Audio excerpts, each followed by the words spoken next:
All right, so what do you tell the athletes, the last, they got, first off, they got finals this week, and then, the last chance and hoping to better their times, a chance opportunity to go to nationals. What do you kind of tell your athletes to kind of stay focused and kind of what's ahead this week?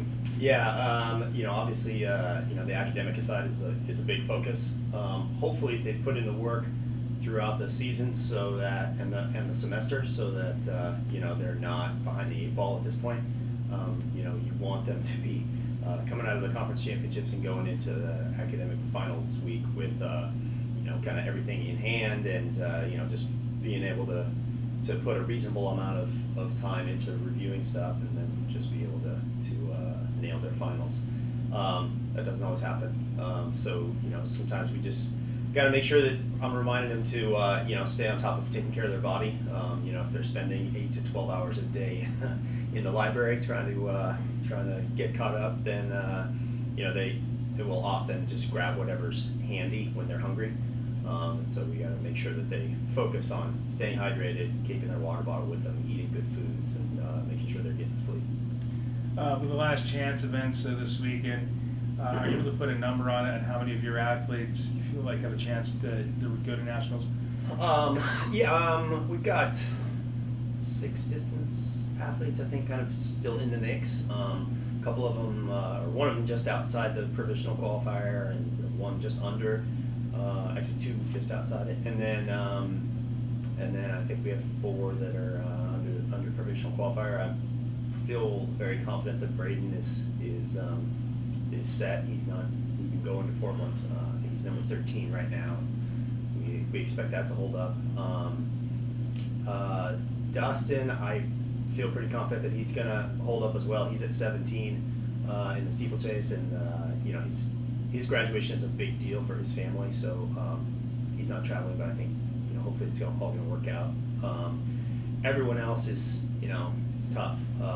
They're either near it or right at Annie is literally on the bubble, and kind of in the 10K she's in, and in the 5K she's out right now.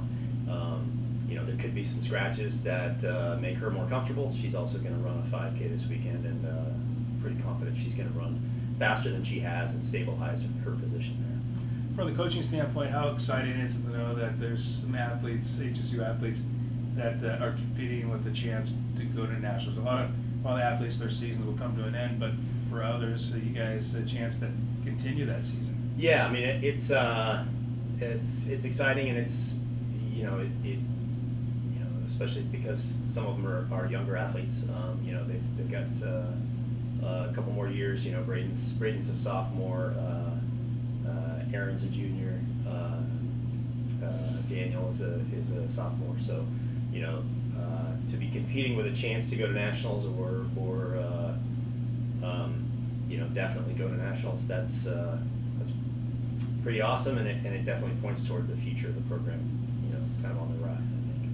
What can you say about this track and field program, men's and women's this year, kind of, if you take a look back and just think things that you're proud of from a whole?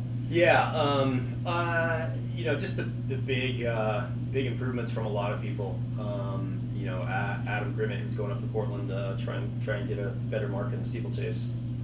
He's PR'd in every event, 800, 1500 steeplechase, 5,000 that he's run this year. So, that's awesome, that kind of thing. And like Annie and Braden, who were our 2 conference champions this spring. I mean, I think if you asked them in, say, October or September, like, hey, are you going to win a conference championship in track this spring? I don't think they would have predicted that, or that they would be a school record holder and almost a school record holder. Hopefully by the end of the season they'll both be school record holders. That kind of thing, just the raising of the bar, or sort of the raising of their perception of themselves as athletes. That's awesome to see. Great. Anything else you'd like to add? I'm going to ask a question about. Yeah, I think I forgot to mention Tatiana Gillick, definitely ready to hit a faster mark. She's got a pretty solid mark. I'm afraid that she's kind of on the outside looking in right now, but definitely ready to go faster after a great race at Confidence.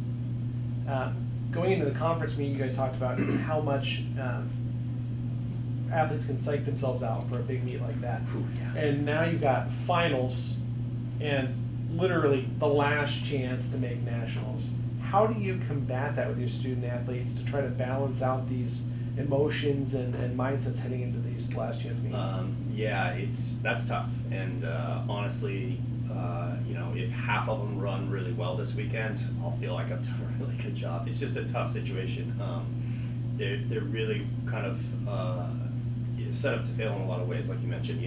Finals this week, is really taking their mind, away from things, and it's just the mental and emotional strain is that's challenging to come back from and really come up with the mental and emotional goods on race day that you need to, especially in a distance event, to have a top performance. So that can be tough to do.